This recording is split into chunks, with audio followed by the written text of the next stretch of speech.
Poursuite des visites de terrain du ministre de la Communication et des Médias, Paul-Marie Ngonju, s'est rendu ce matin à l'IGIS, à l'AGP, TDG et Africa numéro 1. Patrick Simongoy, Rodrigue Simongoy nous font le point de ces étapes. Le ministre de la Communication et des Médias, Paul-Marie Ngonju, a ouvert ce jour par l'Institut gabonais de l'image et du son la troisième étape de sa série de visites de terrain et de prise de contact avec les entités sous tutelle. La visite guidée sous la conduite du directeur général de l'IGIS, Serge Abessolo, et du PCA, Régis Massimba, a permis au ministre de la Communication de tout savoir sur cet Institut de l'image et du son, qui est un établissement public à caractère culturel et industriel, dont la mission est de développer la production cinématographique et audiovisuelle gabonaise dans le nouveau contexte de l'économie. À l'agence gabonaise de presse, Paul-Marie Ngonju était au cœur d'un des premiers médias papier du Gabon, dont l'histoire remonte au 8 janvier 1960.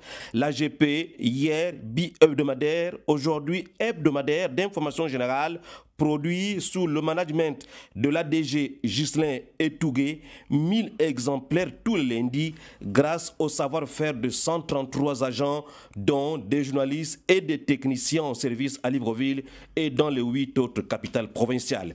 Le patron de la communication a également touché du doigt les missions de télédiffusion du Gabon, TDG, qui transporte et diffuse des signaux audiovisuels. C'est le bras séculier de l'État. TDG assure la maintenance des équipements pour 58 villes du Gabon. Le directeur général Nativité Ongala et le PCA Christophe Tamo ont indiqué que 27 sites de télédiffusion du Gabon sont fonctionnels, 14 sont en arrêt et 17 sont à créer. Africa numéro 1, la dernière entité à recevoir Paul-Marie Ngonju, réémet sur la 94.5 depuis une année déjà à l'initiative du chef de l'État face aux difficultés que traverse la radio panafricaine. Paul-Marie Ngonju a dit jouer sa partition en tant qu'État. Redéployer Africa numéro 1 dans un contexte nouveau constitue un défi pour tous. Le modèle économique sur lequel ils vivent n'est pas très viable, donc il va falloir trouver d'autres solutions.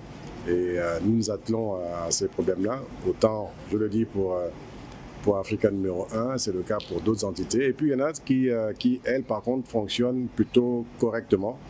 Donc celles-là, il faut plutôt accroître le niveau de leur exploitation. Je veux parler de la télédiffusion du Gabon, même s'il y a quelques soucis, mais je dirais c'est une sans télédiffusion du Gabon. Il n'y a pas de radio, il n'y a pas de télévision. C'est pour ça que nous sommes là et nous nous battons pour cela. Invité en direct à l'édition d'information de François-Duc Mukwangui, le ministre de la Communication a salué ici la résilience du personnel de ce média avant de répondre avec justesse et précision aux questions d'actualité.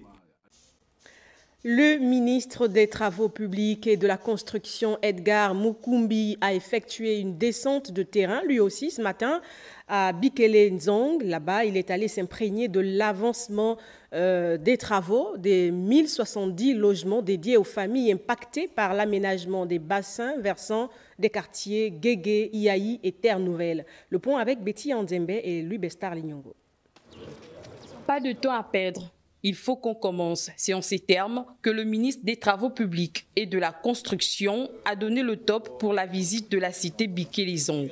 Un site prévu pour la construction de 1070 logements au bénéfice des familles impactées par l'aménagement des bassins versants du Guégué, Iaï et Terre Nouvelle. Pour les critères d'éligibilité, c'est valable pour tous les 3 bassins versants, mais comme nous sommes sur le bassin versant de Terre Nouvelle, comme critère, il faut être déjà, pour être bénéficiaire ici, il faut être gabonais et avoir son bien donc évalué sur le terrain qui a une valeur supérieure à 8 millions. Nous avons donc les logements de type coq, c'est on va dire c'est F3. F3, c'est 2 chambres plus salon. Nous avons les F4, donc 3 chambres et salon. Edgar Mukumbi est allé constater le niveau d'avancement des travaux de ce chantier lancé depuis 2014. Le membre du gouvernement rassure quant à la mise à disposition des premières maisons. Les logements sont prêts, mais il faut rendre habitable la cité, les personnes, il faut créer la vie. Donc, il y a la nécessité d'un raccordement des réseaux en eau et électricité, mais en circulant également, nous voyons bien qu'il y a certaines voiries qu'il faut rapidement finaliser. Sur les lieux, nous constatons qu'une famille s'est déjà installée et a bien pris ses marques. Prenez soin de chez vous. C'est ok.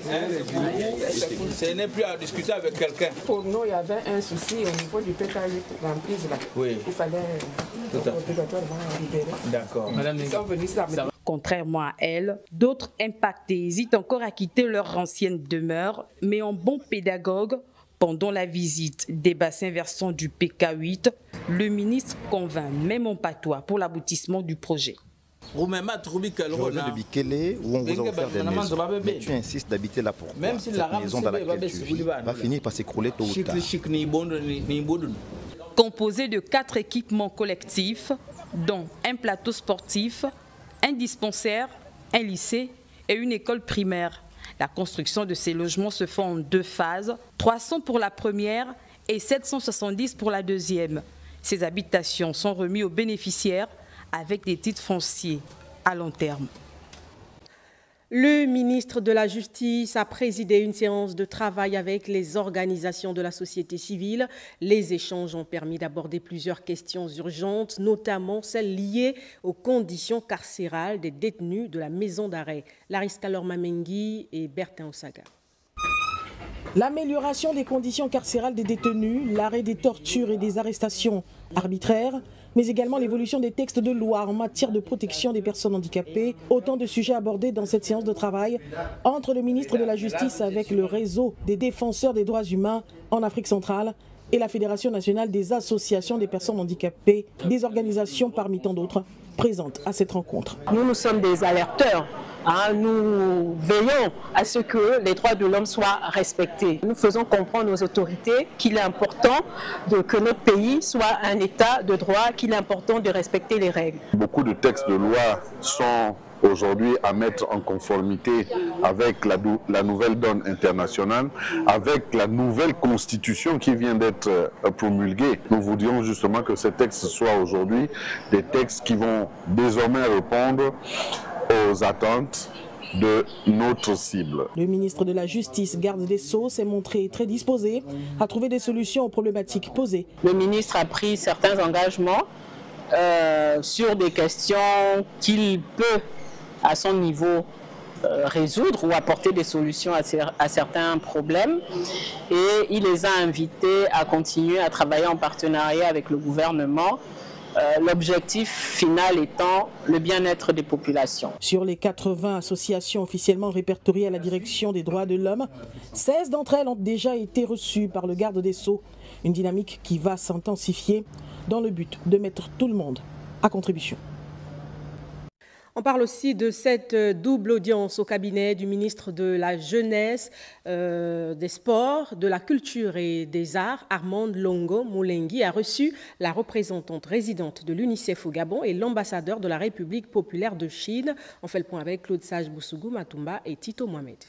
Avec la responsable onusienne, les échanges ont porté sur la mise à jour de la politique nationale de la jeunesse et sur l'outil Europort, une plateforme numérique participative qui permet aux jeunes de s'exprimer sur les enjeux de société. Le ministère souhaite en faire un levier pour une meilleure gestion des données statistiques en lien avec les aspirations des jeunes. Nous nous sommes engagés à accompagner la ministre dans sa volonté d'entendre les jeunes, d'entendre leurs besoins, les jeunes de Libreville, mais également les jeunes des zones rurales, de toutes les provinces. Comment maximiser le canal qu'on appelle YouReporter. Donc ici au Gabon, l'UNICEF accompagne les jeunes dans une plateforme d'échange et nous avons pour le moment 5000 jeunes connectés à travers cette plateforme. La lutte contre les violences en milieu scolaire, la sensibilisation à travers des cellules jeunes dans les établissements et la réinsertion des mineurs en conflit avec la loi figurent parmi les perspectives de collaboration avec l'UNICEF. Avec l'ambassadeur chinois, Armande Longo épouse Moulengi a évoqué le renforcement de la coopération culturelle et sportive entre les deux pays. Plusieurs projets d'accord sont en cours, notamment l'ouverture d'un centre culturel chinois au Gabon et l'intensification des activités sportives communes. Les échanges et la coopération dans le domaine de la culture, des sports et de la jeunesse aussi entre nos deux pays. Madame la ministre a souligné l'importance de l'amélioration de capacités du Gabon. La Chine, qui multiplie les offres de formation, accompagnera cette coopération par le renforcement des capacités. 19 Gabonais bénéficieront prochainement des stages dans les domaines de la culture et du sport, allant de la gestion du patrimoine à celle des infrastructures sportives. La ministre de la Planification et de la Prospective, Louise Pierrette Mvono, a reçu ce matin le représentant résident du PNUD, une rencontre placée sous le signe de la continuité institutionnelle et du raffermissement de la coopération. On dit Neltungi, Eunice Biyogué et Justin Jana. Pour sa première audience diffusée, le ministre de la Planification et de la Prospective reçoit le représentant résident du programme des Nations Unies pour le développement PNUD. Au centre des échanges, la mise en œuvre d'un programme d'envergure nationale qui vise à renforcer l'accès à l'eau et à l'énergie avec un impact direct sur les communautés. Nous avons eu une séance de travail aujourd'hui avec Madame le ministre. Le premier élément qui a été discuté, c'est que nous avons réitéré nos félicitations à Madame le ministre pour sa brillante nomination à la tête de ce ministère extrêmement important. Puis nous avons discuté de sujets d'intérêt commun que nous avions commencé à dérouler avec l'administration précédente et que nous espérons pouvoir renforcer sous son magistère. Nous avons la possibilité de nous dire la vérité. Et Madame le ministre est revenue là-dessus à plusieurs reprises. Pendant les discussions, on se dit la vérité entre partenaires qui se respectent. Présent dans notre pays depuis novembre 1974, le PNUD se tient aux côtés du Gabon. 49 ans de collaboration afin de concrétiser son engagement dans l'effectivité de l'agenda 2030, rendez-vous de développement. L'amélioration de la statistique, comment est-ce qu'on peut les appuyer dans ce domaine-là, et puis également finaliser la réflexion qu'on a amorcée sur les questions d'employabilité de la jeunesse. Le climat de confiance ainsi consolidé entre les parties, le représentant résident du PNUD a salué l'engagement des autorités gabonaises pour avoir insufflé une dynamique de développement à l'échelle du pays, tout en renouvelant le soutien de son institution vis-à-vis du Gabon. Et le ministre d'État, ministre des Transports, de la Marine marchande et de la Logistique, Ulrich Manfumbi, a aussi effectué ce matin sa première descente de terrain. Le membre du gouvernement a visité les installations de Sogatra, Transurb, Taxigab dans l'optique de toucher du doigt la situation réelle et les conditions de travail des agents. Arnaud Mbabekung, Ludovic Butegui. Sur un pas traduisant son origine administrative, le ministre d'État, ministre des Transports, Ulrich Manfumbi parcourt les installations de la Sogatra pour toucher du doigt l'état de son parc automobile avant d'échanger avec toutes les couches de cette structure, notamment la direction générale et le personnel, afin de comprendre les difficultés qui sont les leurs et voir dans quelle mesure apporter des solutions adéquates. Une visite qui fait du bien aux partenaires sociaux. C'est la première fois dans notre département ministériel que nous voyons un ministre qui arrive et qui commence à visiter la Sogatra. Vraiment, c'est une visite d'espoir. Sans répit, le ministre des Transports est arrivé à la direction générale de Taxigab Plus. Le fonctionnement de la structure lui a été présenté, puis il s'est dirigé vers le centre technique situé non loin. Chaque compartiment a été scruté. Pour le ministre d'État, ministre des Transports, l'échec n'est pas une option. À la direction d'exploitation de Transurb, Ulrich Manfumbi s'imprègne des difficultés de chaque autocar. Il fait le tour du parc, échange avec le personnel.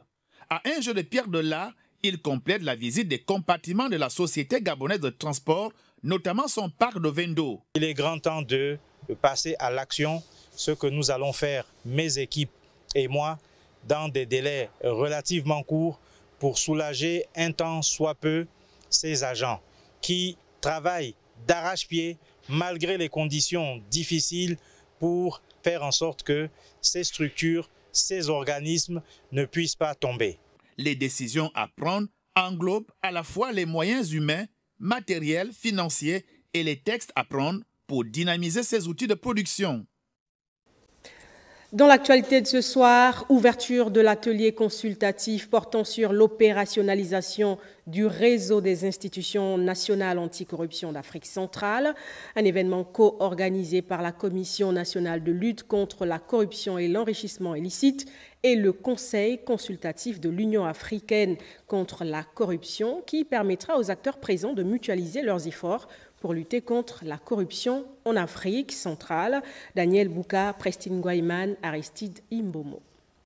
Ces acteurs venus de 11 pays d'Afrique sont déterminés à combattre le fléau dit corruption, très présent dans le continent qui entache le principe de bonne gouvernance, de facto le développement des États. Je souhaite souligner l'importance de la diversité des expériences et des perspectives que chacune de vos délégations apporte.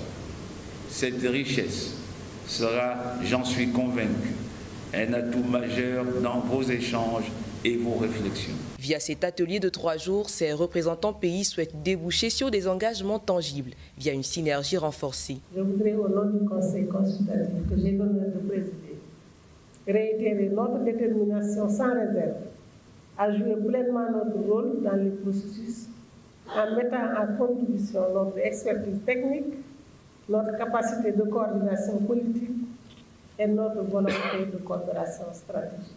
Pour une opérationnalisation optimale, ces protagonistes ont procédé à l'élection et à l'installation du nouveau président du réseau des institutions nationales anticorruption de la CEAC. Réduire la corruption à des proportions marginales, à défaut de l'éradiquer, requiert une prise de conscience des pouvoirs publics par une volonté clairement affirmée. Cette réunion de Libreville est un signal fort de l'engagement collectif de nos États. C'est donc a priori un atelier porteur d'espoir pour la croissance multiforme de l'Afrique. Je vous le disais en titre, le ministère de l'Éducation nationale a lancé ce matin la première édition du concours national de dictée sur l'étendue du territoire national. Près de 7000 élèves des classes de 6e, 5e et 4e prennent part à cette compétition. Le coup d'envoi a été donné par la patronne de ce département ministériel qui est revenue sur les enjeux de cette initiative. Nathalie Oké, Gérard Mindou.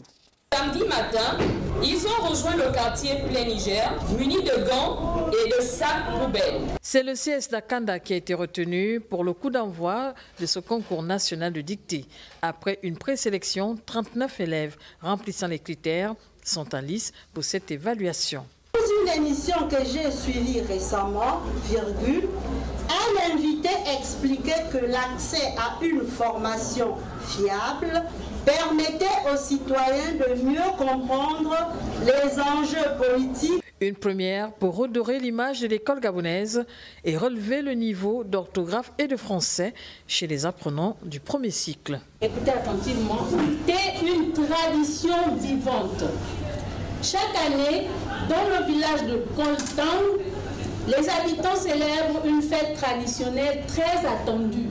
L'organisation de ce concours figure parmi les stratégies de réforme du système éducatif gabonais. Il faut aussi faire en sorte que nos enfants écrivent mieux parce qu'avec le langage web et de téléphone SMS, nos enfants perdent en écriture, perdent en vocabulaire, perdent en grammaire et en conjugaison parce qu'ils ont un style de rédaction qui est devenu propre à eux par rapport aux jeunes.